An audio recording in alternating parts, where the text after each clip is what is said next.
মিস্ত্রি জগতের আরও একটি নতুন পর্বে আপনাদের স্বাগতম। আজ আমরা বিশ্বে আলোড়ন সৃষ্টি করা 5টি রহস্যময় ঘটনা আপনাদের জানাবো। তো চলুন শুরু করা যাক।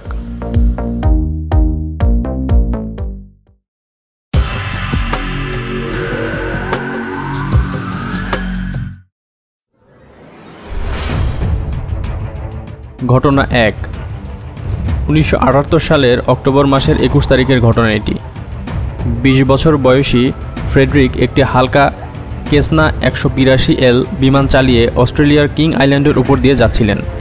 হঠাৎ করে সেই সময় কোনো কথাবার্তা ছাড়াই বিমানসহ ফ্রেডরিক গায়েব হয়ে যায়। একেবারেই লাপাত্তা, কোনো চিহ্ন নেই তার। গায়েব হবার আগে রেডিওতে সে জানিয়েছিলেন একটি অপরিচিত আকাশযান সে দেখেছেন। সেটি তার বিমানের গতির দিকেই তার দিকে ধেয়ে আসছে। এই তার শেষ যোগাযোগ পৃথিবীর কারো সাথে। এরপর সে আকাশ থেকে বিমানসহ একেবারেই গায়েব। রেডিওতে তার শেষ কথা ছিল, ওহ, বস্তুটা আমার কাছে চলে এসেছে। কিন্তু এটা তো কোনো আকাশযান নয়। সেখানেই শেষ পৃথিবীর সাথে তার যোগাযোগ। অনেক খুঁজেও তাকে এবং তার বিমানের কোনো চিহ্নই আর পাওয়া যায়নি। ঘটনা 2। জায়গাটি হলো কানাডার সাগ হারবার, নোভা স্কটিয়া। 1967 সালের অক্টোবর মাসের ঘটনা। হঠাৎ করেই সেদিন এই এলাকার মানুষ এক অদ্ভুত বস্তু আকাশ থেকে সেখানে পড়তে দেখে। বস্তুটি কী ছিল সঠিক করে কেউ বলতে পারল না। কানাডার সরকারি অনেক সংস্থা এই ব্যাপারে তদন্ত করে, এমনকি সরকারিভাবে পানির নিচে সেই বস্তুর খোঁজে অভিযান চালায়। এমনকি আমেরিকার বিখ্যাত US condone committee UFO study এই আকাশযানটির রহস্য উদ্ধারের জন্য বিস্তারিত অভিযান চালায়, কিন্তু কোনো ব্যাখ্যাই পাচ্ছিলেন না কেউ। অবশেষে কানাডিয়ান সরকার ঘোষণা দেয় অপরিচিত একটি আকাশযান এই ঘটনার সাথে জড়িত এবং এই আকাশযানটি পৃথিবীর কোনো বস্তু নয়। কিন্তু তারপরেও শুরু হলো সত্য লুকানোর চেষ্টা এবং এক এক সময় এক এক মন গড়া ব্যাখ্যা সরকারের তরফ থেকে দেওয়া হচ্ছিল। ঘটনা 3। পশ্চিম অস্ট্রেলিয়া থেকে 3 জন যাত্রী নিয়ে 2007 সালের 15 এপ্রিল রবিবার কাচটু নামের একটি ছোট ইয়ট সমুদ্রের উদ্দেশ্যে যাত্রা শুরু করে। ঠিক 3 দিন পর অর্থাৎ বুধবার এই ইয়টটিকে সমুদ্রের মাঝে সেই জায়গা থেকে বেশ দূরে টাউন্সভিল নামে একটি জায়গায় প্রায় 150 কিলোমিটার দূরে শেষ এর অস্তিত্ব দেখা যায়। শুক্রবারে এটি বন্দরে এসে ফিরে। বিস্ময়ের পালা তখন মাত্র শুরু হলো। সেই ইয়টটিতে গিয়ে দেখা গেল ইঞ্জিন তখনও চলছে, একটি ল্যাপটপ তখনও অন হয়ে আছে, রেডিও ও জিপিএস ঠিক আছে এবং 3 জনের খাবারও সাজানো আছে টেবিলে। কিন্তু সেই যাত্রী 3 জনের কোনো অস্তিত্ব নেই আর। একেবারে যেন হাওয়ায় মিলিয়ে গেছে সবাই। এমনকি লাইফ জ্যাকেট সহ সব ইয়টই আছে। তদন্তকারীরা একটি ভিডিও ক্যামেরা আবিষ্কার করে, যেখানে ইয়টটি আবিষ্কার হওয়ার কিছুক্ষণ আগে একটি ভিডিও আছে। সেই ভিডিওতে সেই 3 জন যাত্রী ছিল, কিন্তু ভিডিওতে তাদের কারো মাঝে কোনো প্রকার সমস্যা বা চিন্তা করার মতো কিছু দেখা যায়নি। সাধারণ মানুষের মতোই তাদের আচরণ। সেই যাত্রীদের খোঁজ আর পাওয়া যায়নি কখনো, যেন একেবারেই হাওয়ার সাথে মিলিয়ে গেছে তারা। অনেক তদন্ত ও সার্চ পার্টি লাগানো হয়েছিল, কিন্তু সেই 3 জন আজও গায়েব। তার কোনো ব্যাখ্যাই নেই। ঘটনা 4। রহস্যময় এক আলোর খেলা। জায়গাটি হলো টেক্সাসের মারফা নামে একটি জায়গা।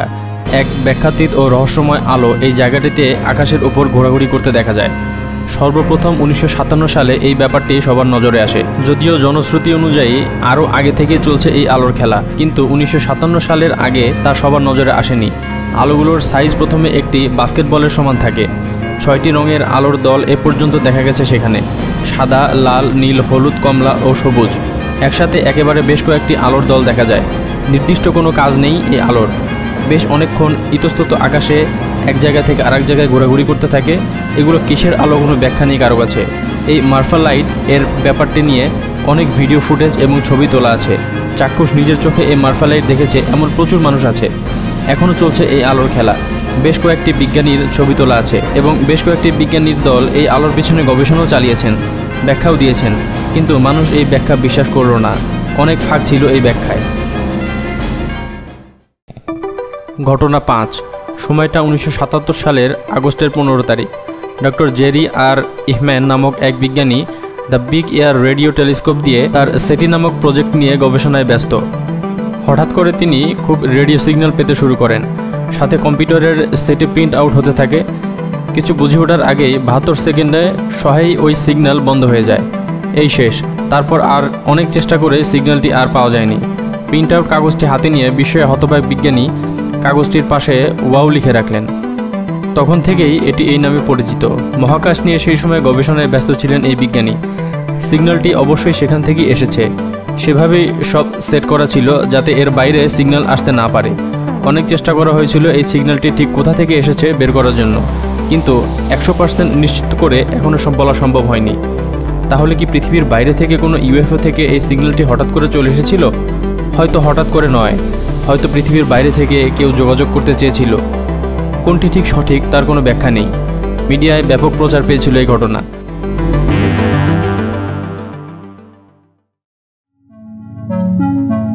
ত্রিজগতের এই পর্বটি আপনাদের কাছে ভালো লেগে থাকলে লাইক দিতে পারেন এবং আগামীতে এমন আরো আকর্ষণীয় তথ্য বিষয়ক ভিডিও পেতে চাইলে সাবস্ক্রাইব করে সঙ্গে থাকুন।